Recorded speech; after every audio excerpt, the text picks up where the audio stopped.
to create a form for our database. We have this customer database or a customer table where we are going to pass in the data to this list box here so we can see all of our customers, and we've got it sorted by last name here as our first column. And then when you click on a customer here, notice over in the details, it pulls in and auto-populates all of these fields with the rest of the data for that customer. So kind of a dynamic, effective way to look for and find customers in this list really quick, but then also once you click on that, you get to see the full details. So in the description below, I'm going to put a link to this final file here so you can go and you can download that file. And when you actually go to that link, it'll bring you to this GitHub page here. And then you'll go down here about, I don't know, a third of the way down the page and click on this link. It'll be the file. It's a file with the extension ACCDB, that's Access Database File, or that stands for Access Database. And so we'll click on that, and then on the next page, it brings you to about halfway down the page over the right. There'll be this download button. You can go ahead and click on download, then you can save the file. So, among other things, that will allow you to actually get in and see the final file, the finished product, but you'll also have the tables that I'm going to use in this tutorial, and I'm about to open up a new database and actually import those tables. So this will be a way for you to import those tables from that finished file and actually start from the ground up and work through the techniques of building the form, the list box, and then the details part of the form. So I'm going to create a blank database, or I'm going to open a blank database by double clicking that. And then what I'll do here is name my new database. This will be Customer DB, we'll just call it, well actually, let's do this, My Customer DB.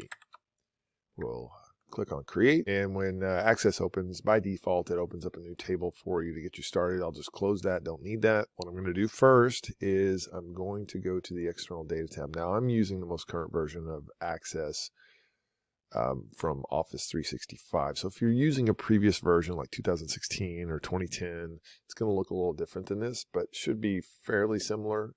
So you shouldn't have too much trouble following along. In the external tab in the newest version, there's an import and link group here. It may not say import and link in your version, but we're looking for external data. So I'm going to go to new data source here. And I'm going to go down to from database. Now, this is importing data. It's not the export part of external data. So just make sure you're on the import section. So let me click on Access. I'm going to, once I get this Get External Data Access Database pop up, I'm going to go to Browse here and find the file where my tables are. And for me, that's going to be this file here. So it's going to be whatever file you download if you go to download the finished file, and whatever you name it, if you rename it. It may be in your downloads folder, you may move it to another folder, but that's what you're looking for. So I'm going to click on open, and then I'm going to leave this selection here where it's import tables, queries, forms, reports, macros, and etc. We do have the option to link to the data source, and in some cases you might want to do that. We're going to actually just import the tables here for the sake of this tutorial. So I'm going to click OK, and then it'll bring this pop-up here, import objects, and it's already on the tables tab. So if we had queries, forms, and reports, or macros, or modules we wanted to import, those would be in here as well. So I've got a customer table and I've got a states table. And I use this naming convention for my tables where I start it with TBL underscore. You're welcome to rename these however you want, but just so you know, anything with the TBL is a table. And so I'm going to click OK for both of those. I'll click close, and over here in the navigation pane, again, if you don't see that open, look for this navigation pane here on the far left and just hit this double arrow or click on that double arrow. It should open that up for you.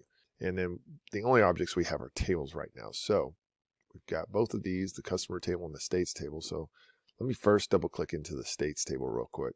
It's a simple table. It is 3 columns. And the only reason I have this table is because we'll see here in a minute in the customer table, all I have is for our information, the state is the full state name. And I want to be able to bring into the form just the abbreviation. So I created this table, and it has an ID column. And notice here it's just sequential because sorted alphabetically, but these are unique identifiers. So there's no duplicate state ID number for any of the states. They're all different. And so this is a way that we're going to be able to relate this table back to the customer table. And then I can bring in the state abbreviation to the forms as needed. So if you right click on the tab of your table, you get this menu of selections here.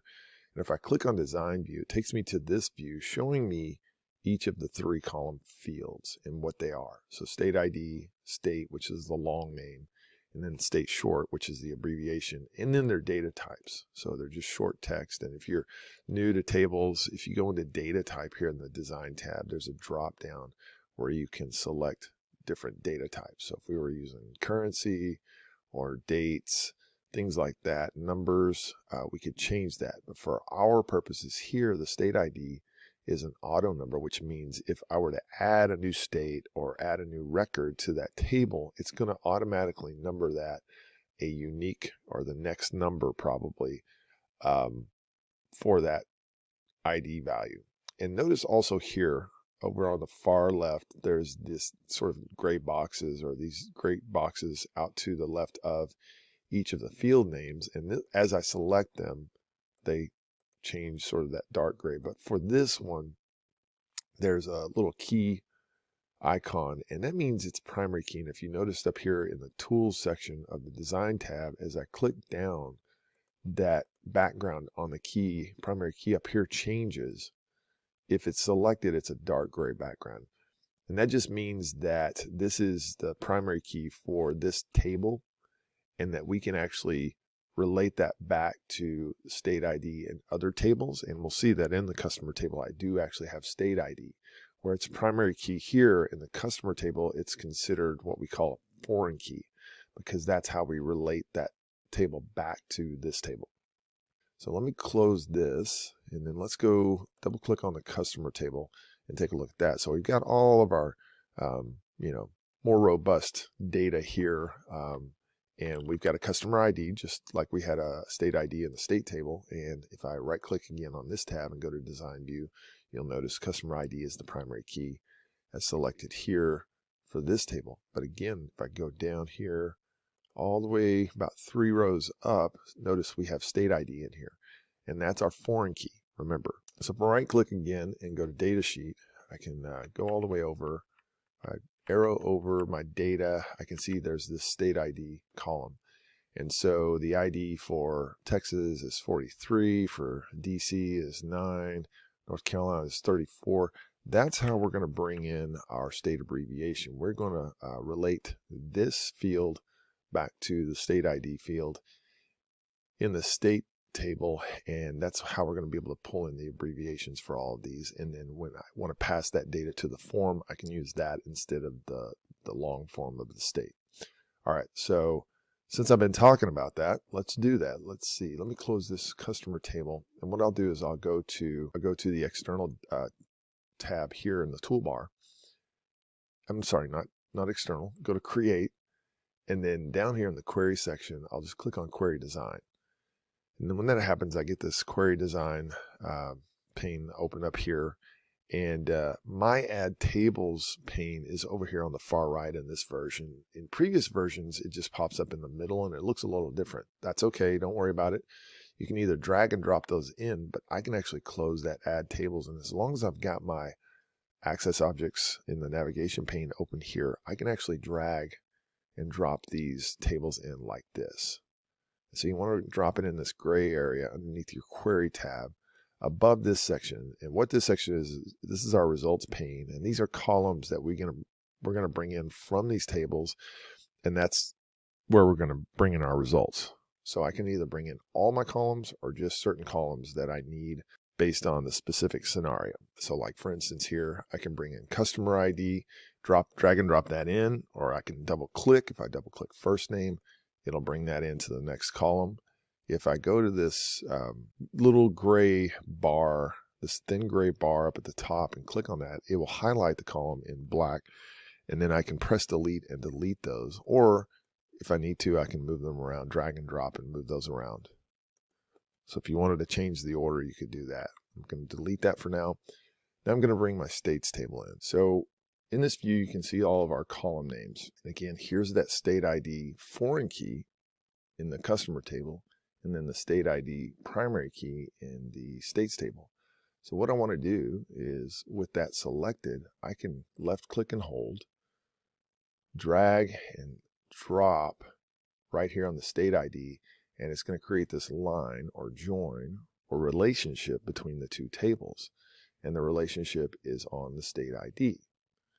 So it's going to find where those match, and then I can now bring in my state short or my abbreviation accordingly. All right, so based on what I already know I'm going to do for the form, I actually want the last name of the customer to be the first column here. Then I'm going to drag and drop first name in next. Then what I know, I'm going to bring an email address, phone. So what I'm going to do is, after I click on email address, I'm going to hold my control key down so I can select all the fields I want to bring in and skip any that I don't. So I'll bring in phone. I don't want date added, so I'm going to click on address, just skip date added. Remember, you're holding your control key down. So click on city, state. I don't need the state ID. I don't need country. I need postal code. And that should be it. So with those highlighted, now I'm going to left click and hold and then drag those to the next column, and it will add all of those for me. And now I want the state short, right? So I want this abbreviation. And so I'm going to drag and drop this one in right after state. So now I have both the long state and then the short state or the abbreviation in my query results. Let me scroll back over, and let's just, for the sake of what we'll need later, let me count these. Let's make sure I know the count of my columns, because this is actually going to be relevant when we create our list box. So I'll go to the first column. I'll tab over. That's 2, 3, 4, 5, 6, 7, 8, 9. So I have a total of 9 columns. And so now I can test this query by going up to in the design tab to the results group and clicking on this view. If I hover over that, you'll see the tooltip tells you view. If I click on this drop down, note I have 3 options here. I'm currently in design view. I can go to SQL view, and then I've got datasheet view. So instead of running the query, I can just click on datasheet view, and it'll show me what my results will look like. And so if we go over here to the right, let's see here, arrow over, notice we have our state column, which is from our customers table, but we also have the state short column from our state table.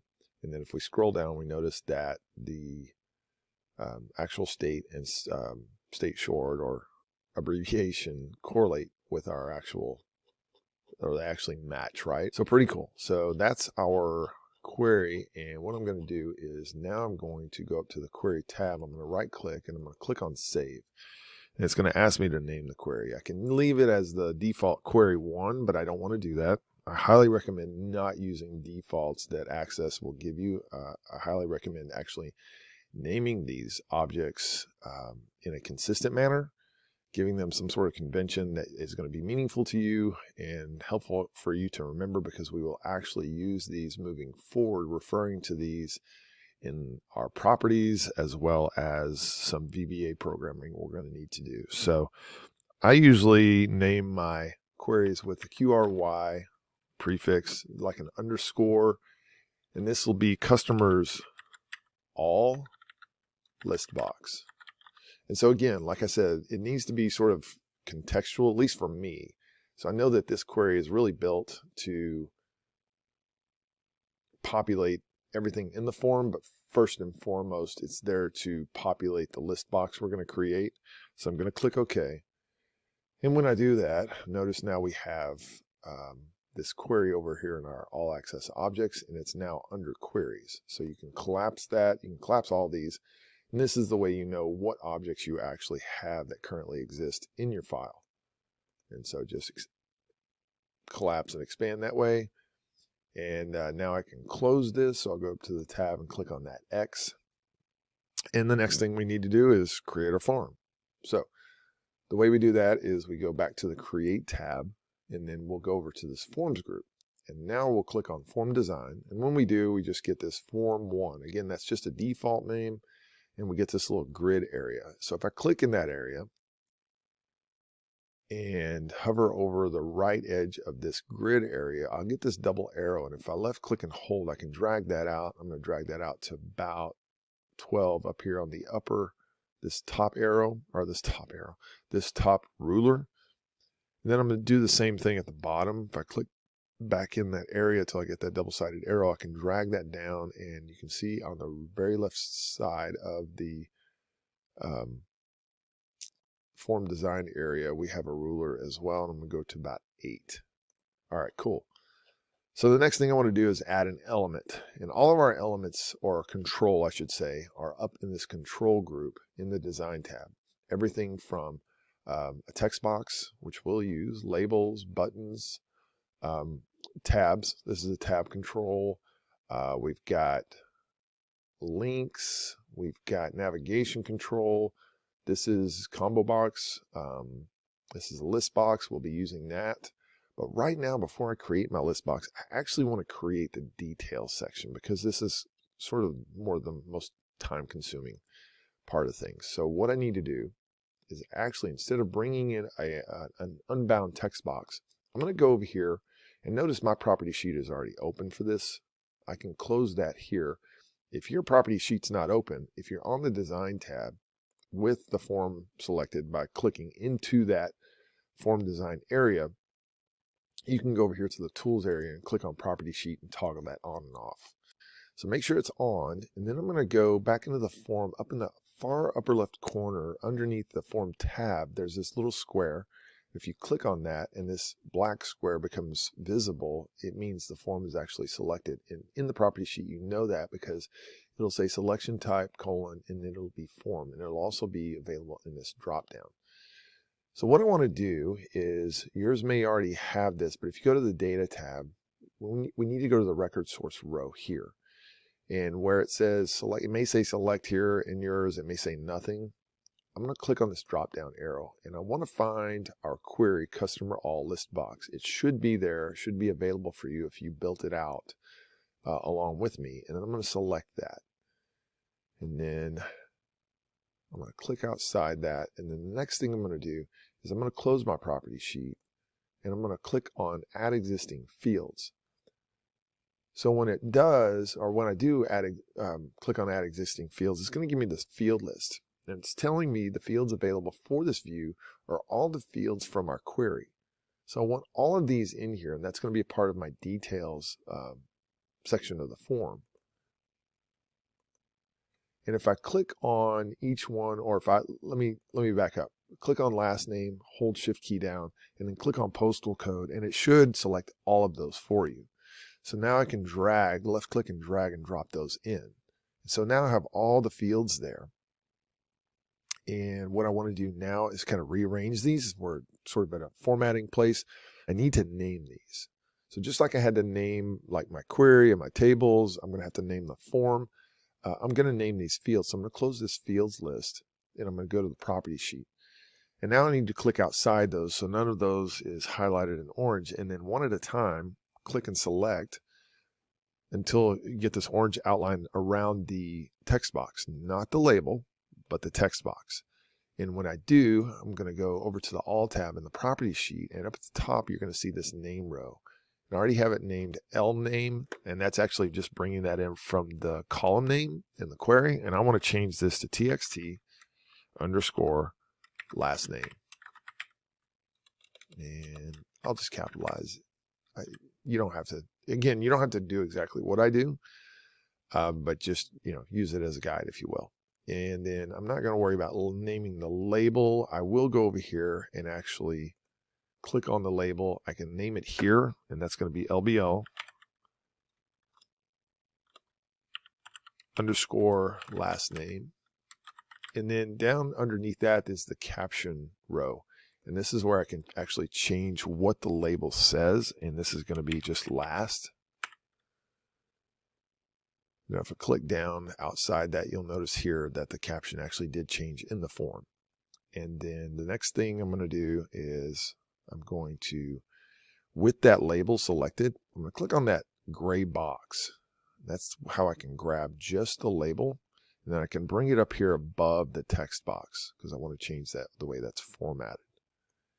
Now I've got that. Now if I click on the actual text box and then grab that and move that around, I can move both together.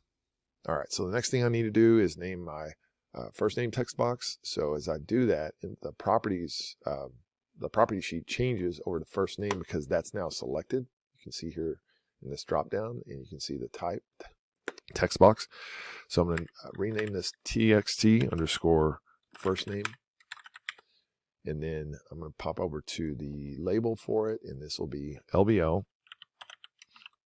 first name. And then change the caption to first, if I can spell, and click out of that.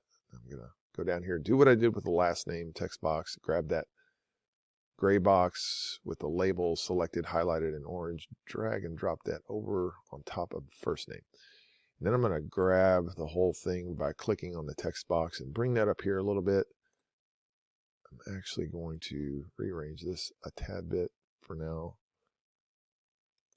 And then bring this gap just here. And again, I'm just eyeballing it, but when you have the element selected, you can also use the arrow buttons on your keyboard to move those, more of a fine tuning there. And then I can grab this right side of the box and just bring that out a little bit. I'll bring this last name over just a bit and then bring the length or the length, I don't know, of the last name over to the right.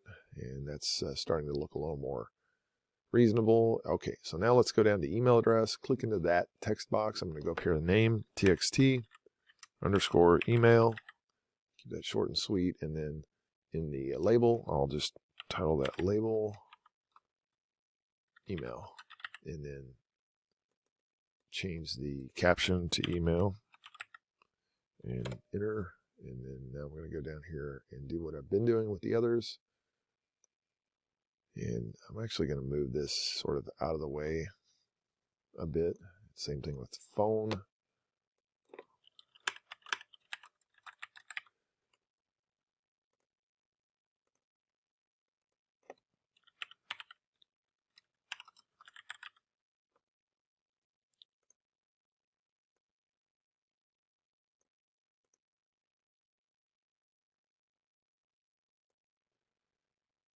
I'm going to finish these up and then rearrange them, and then I will be back. All right, so I finished adding the names and the captions for all of these form elements, for all these form controls.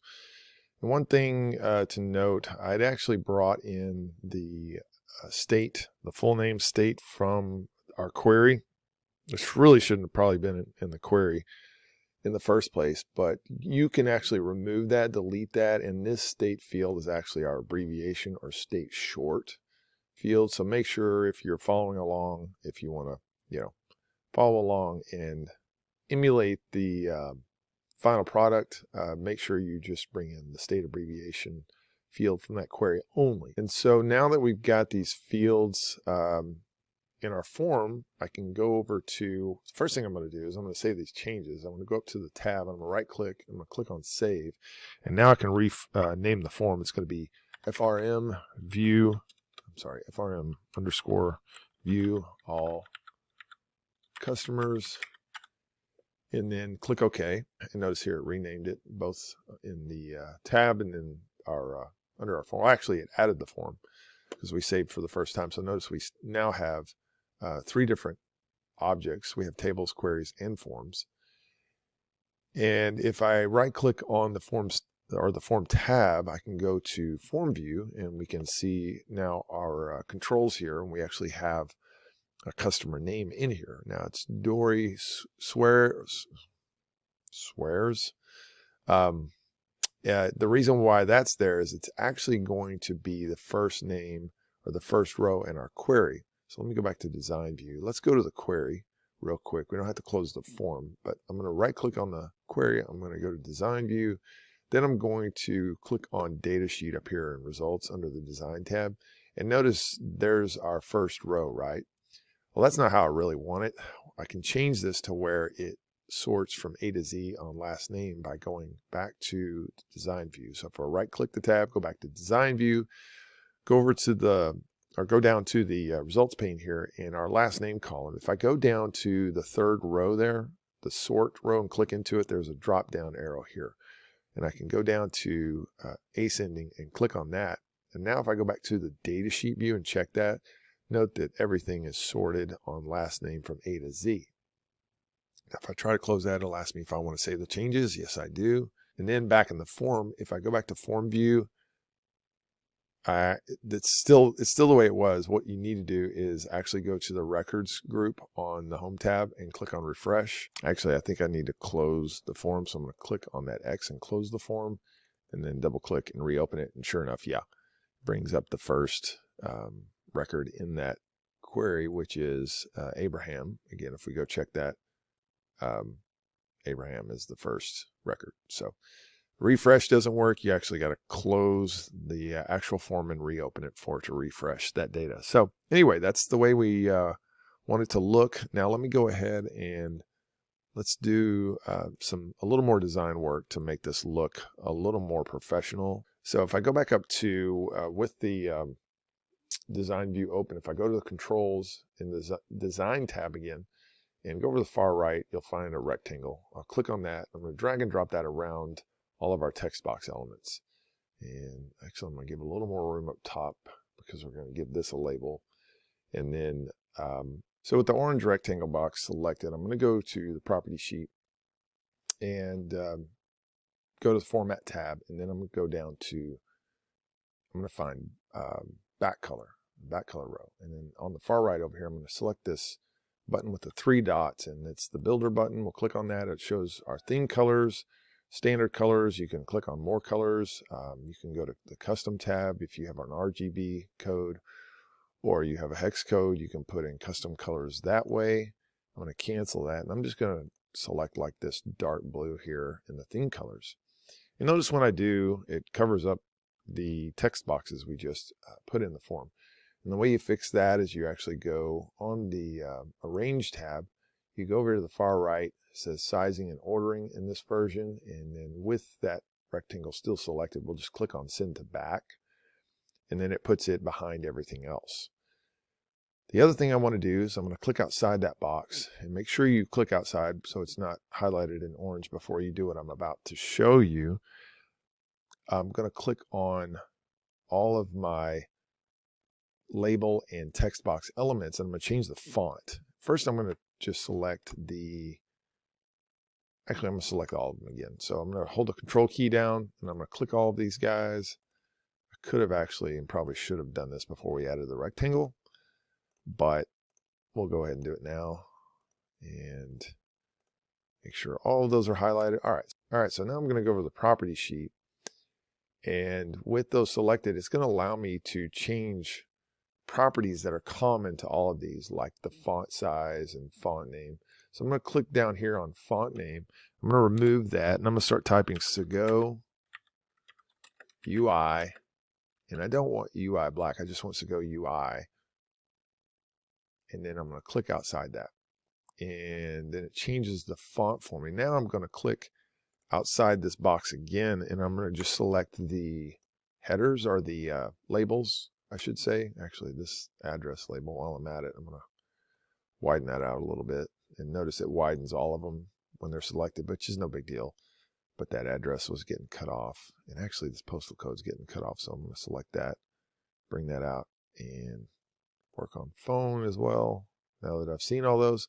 All right, so with that selected, I'm just going to hold the control key down, and I'm just going to select the labels only, because I'm going to change the font color for these. And so over here, I'm going to find 4 color, and then go over here and hit that button with 3 dots. I'm going to select this gray that's almost white. And then I'm also going to go to border color, and I'm going to change that border color. And you go down here to recent colors and find that blue, because I don't want there to actually be a border. I want it to actually blend in with the background.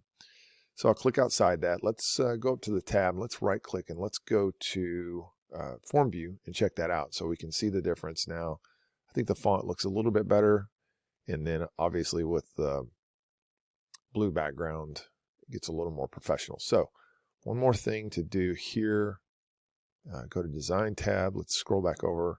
I need to add a label. So I'm going to click into the design area and then go up to design again, design tab, and go to controls. And then over here, about 2 from the left, is the label. It's this uppercase A and lowercase a. I'm going to click on that.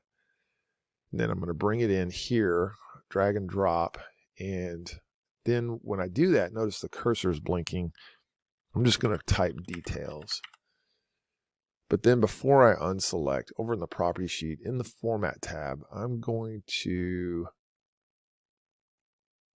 find, let's see, actually I think I need to click outside that and re-highlight it, and it changes my format selection. Let's click outside, make sure you click back into where it's selected with the orange box around it, and then I'm going to go to font, actually font size first. Let me change that to about 24, and then I'm going to change that font to match what we already have. So go UI, and then let's see, I need to go to 4-color, change that, and then we'll just select the recent color we selected for the others. And then I need to find text align. There it is right there. And there's a drop down there. I'm going to center it, and then I'm going to bring the side of this in just a little bit because I want to center that above all the other details. So you'll see this little error thing here. If I click outside this, you'll see this little green triangle in the upper left-hand corner. This just means it's not a bound element. Like all of our text boxes are bound because they actually came from the query, the record source for this form. But the details label is not. We can just go over here, click on this, there's a drop down, and then just click on ignore error. One other thing I need to do actually is go back and do what I did with the labels on these text boxes, and let's fix that border color to be the same as the background. So in recent colors, I can click on that blue, and it should look like that. Let's go back to the form view, and there we go. So it's looking pretty good. Okay, so to bring in the list box, we'll go back up here with the design area selected. I'll go back up here in the design tab to controls, and over here towards the right is the list box icon. It looks like a document here with up and down arrows on the right side. And I'm going to click that, and I'm going to just drag and drop that out like this. I'm not going to use the list box wizard. I'm going to cancel that. I'm going to go over here to the label. It's got a label much like the text boxes had. I don't need to use that here, so I'm going to just go ahead and press delete. And I'm going to kind of eyeball that, kind of bring it over here closer to the details box, and then bring that up a little bit. Now you can actually match the tops of these elements. Like if I go over here to select our rectangle around our details box, if I go over to the format tab, there's a top property. If I copy and paste that, once I click on the list box, I can paste that in here. It looks like it's actually just right. It looks like it was matching. In fact, it was. So let me back out of that. Just fix that real quick. And then the same with the bottom, but there is no bottom property. There is a height property. So here on the details box, the height is this measurement here. Control C, and just to ensure, I can come over here. It looks like it's exactly the same. So I don't need to do anything. But if you wanted to do that easier, you can actually use one element as a guide and just copy and paste the properties you want to match. So anyway, so the next thing I need to do before I go any further is in the list box, I'm going to go to the all tab, and I'm going to rename this. It's going to be LST all customers. Or let's just do LST customers. All right, so enter there, and then also over on format, because this is a list box, I need to tell it how many columns from our query or our row source, which we haven't selected yet or haven't put in the properties yet, but I'm going to go ahead and remember there were 9 columns in that query, so I'll change that to 9, and then I need to go to data and give it a row source. And so down here on the second row, I'm going to go over here to this drop down, and it will give me the ability to select any of the tables or the queries. I'm going to click on our query there, and that should bring in all of our data. So if I go over to form view again, you'll see all the columns. It's a bunched up kind of hot mess, but we actually are getting data, so that's the good sign. That's the good news. Bad news is we need to fix these column widths, and we need to bring in column headers. So let's go back to design view, and I'm actually going to select the form again. So remember, it's that box in the upper left hand corner, and you can validate that by showing here that the element that is selected is form and selection type is form. And what I want to do is go to the event tab here, and then on the row that says on load, I'm going to go to the right, and I'm going to select that button with 3 dots again. And the choose builder pop-up opens. I'm going to go down to code builder, select that and click OK, and it's going to open up the VBA editor. And it's already started this sub procedure. It says private sub form load. So this is the form load event. So I'm going to put some code in here that's going to execute when the form, our form is opened. So the first thing I'm going to do real quick is do command docmd dot maximize. And this method just maximizes the size of the form when it's opened. And then the next line of code is actually going to be the code that's actually going to bring in the column headers in our list box for us. And so the way we do that is we've actually got to refer to our list box in the code here, and then we've got to set a property. So that property is going to be column heads. And so the way we do that is I'm going to type me. Me is a keyword that actually references the form that we're currently in. Remember, this is a form load event, so we're actually in the form. And so we can do me dot, and when we do that, we get this list, this IntelliSense, this list of properties and controls, and we're actually going to start typing LST to find our list box, this LST customers. That's one of the reasons we needed to name that. So I'll tab over since this is the top of the list, and now I'll hit dot again, and this is going to be where we put in our property. So it's going to be column heads, and then I'll tab over, and that will be equal to true. So we're going to set column heads to true. By setting that property to true, it will bring in the headers from our query. And the next thing we need to do is set another property. So we'll do the same thing, me.lst customers, and this will be column widths. Not width, but widths, and that's going to equal. So this is where we are able to sort of set the number of columns, not really the number of columns, but in essence, set the number of columns that we want back or to be shown in our list box. We just need 3 columns. We need last name, first name, and state abbreviation. So for the columns we don't want to show up, we'll just set a width of 0. So we know the first column is the last name and the second column is our first name. I can't really remember off the top of my head now which column is the state abbreviation. We'll have to go back and look at that. But what I can do is I'll set the column width for the first column to be 4 centimeters, and we separate these by a semicolon. And then the first name column will be 3 centimeters. And I know I have 9 columns, so I need 7 more zeros at this point to give them 0 widths. All right, so I'm going to save this. I'm going to close the editor. And then when I go over to form view, I should only get 2 columns here in our list box.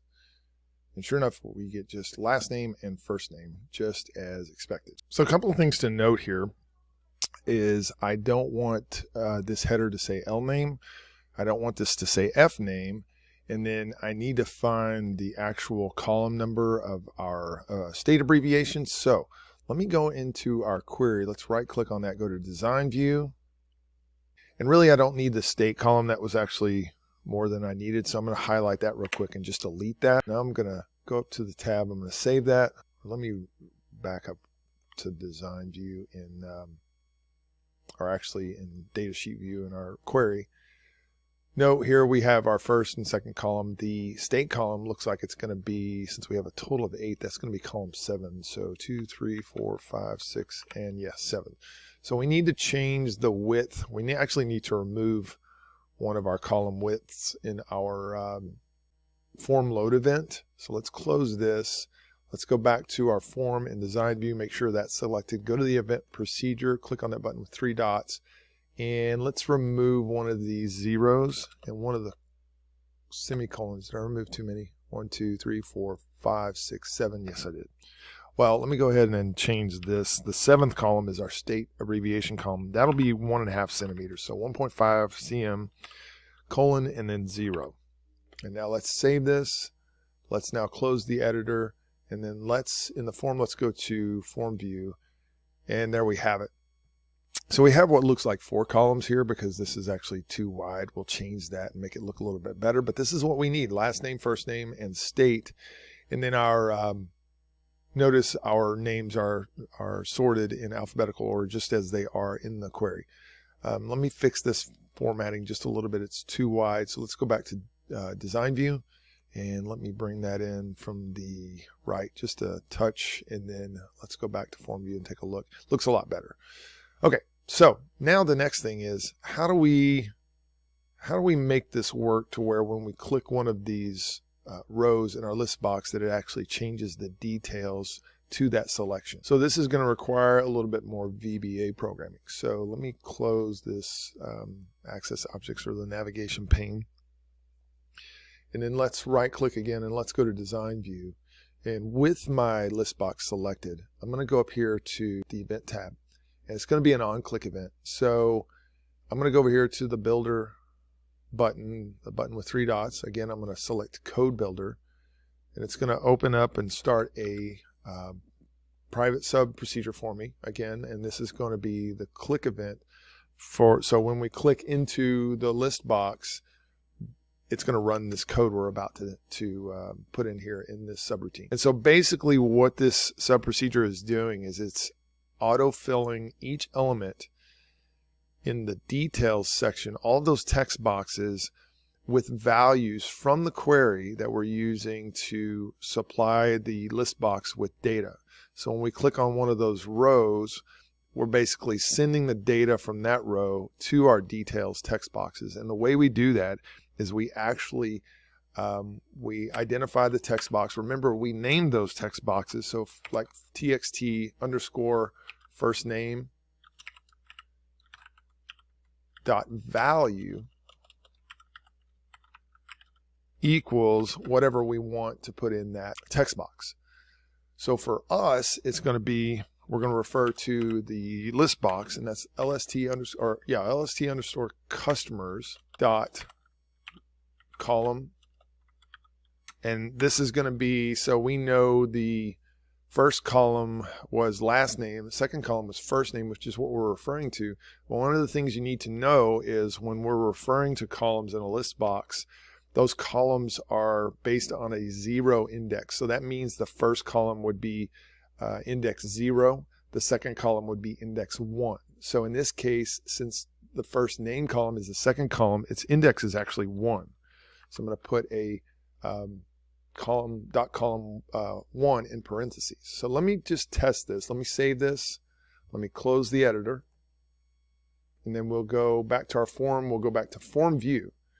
And so now when I click on one of these boxes, my first name should change. Nothing else will change, but the first name should change. So note here when I clicked on Atkinson Pearl, nothing else changes, but first name Pearl is actually in my details here. Again, if I go down here to Janessa Allens, Janessa changes, but we've got to finish doing this for all the other text boxes. So let's do that. Let's go back to our design view. And then let's go into our event for our list box, and let's continue on here. So the next thing will be txt last name dot value, and remember that's our first column. And so with an index of 0, we'll put lst underscore customers column dot column.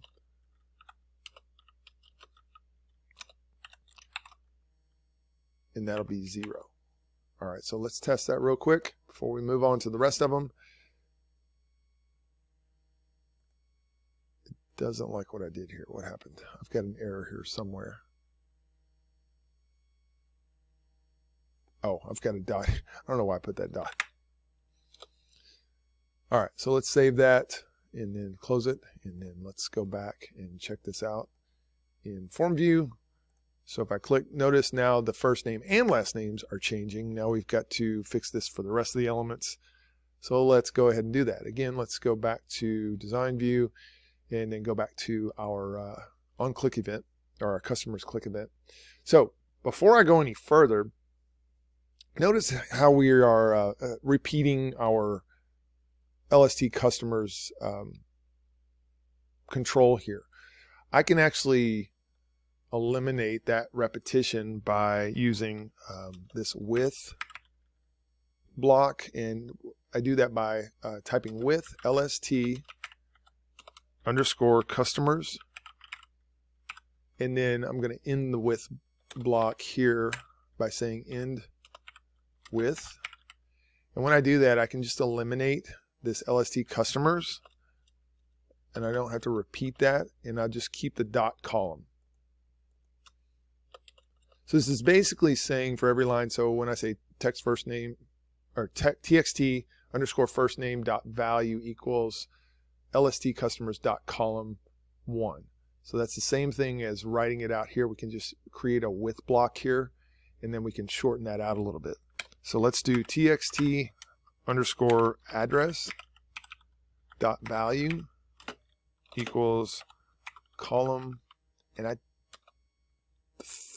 I'm trying to remember, let's see, I don't know if that was column 2. I don't think it was.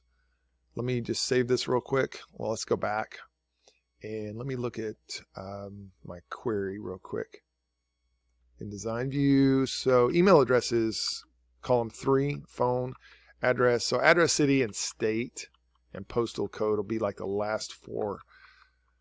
So that needs to be index 3, 4, 5, and 6. So let's go back to the form. Let's go back to our sub procedure. And so that'll be 4. TXT. I'll finish these out and be right back. All right, so once you've got this finished out, you'll have all of your text boxes from your details section, and you just need to reference the correct column in our list box, our LST underscore customers list box. And we do that again by using this index. It's a 0 index, so the first column of like your query is going to be column 0. So just think in terms, if it's actually the first column, you just subtract 1.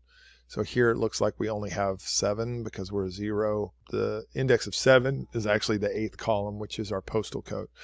So once we've got that done, we can save this, we can close it.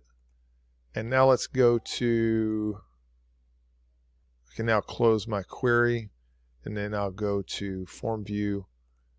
And here we have our first, if I continue to arrow down, note those all change, and just trust me, the phone numbers are changing too, even though they're all the same, that 999 number. But here we've got everything working well. So now when you click on a different value in our list box, or you arrow up or down, it's going to give you the full details in the details section. And I think that wraps up. Actually, let me do one last thing. Should have probably done this first. Go back to design view. You can bring in a label here, and we'll just say customer database. And then with that selected, let me make a few adjustments in the formatting. We'll go to font size. That needs to be about, I don't know, 44 or something. And then this will be Segoe, again, Segoe UI. And then this will be, I'll go ahead and do text align of center. Makes it a lot easier to center. And then for color, I'll just make that same matching blue. And then let me stretch this out a little bit. If I close my property sheet, let's see, that's going to be from there. Let's bring this out to 10.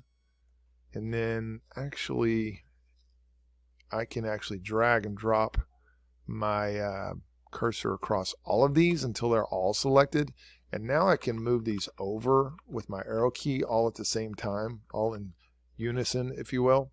Kind of center that a little bit better. Now let's go back to form view, and there you have it. So you have a header for your customer database. You've got a list box with all of your data, and then it's going to give you the full details here in the details section based on your selection in the list box. So thanks for watching. Please take a minute to like and subscribe. Please leave a comment below. I'll see you sometime in the next video.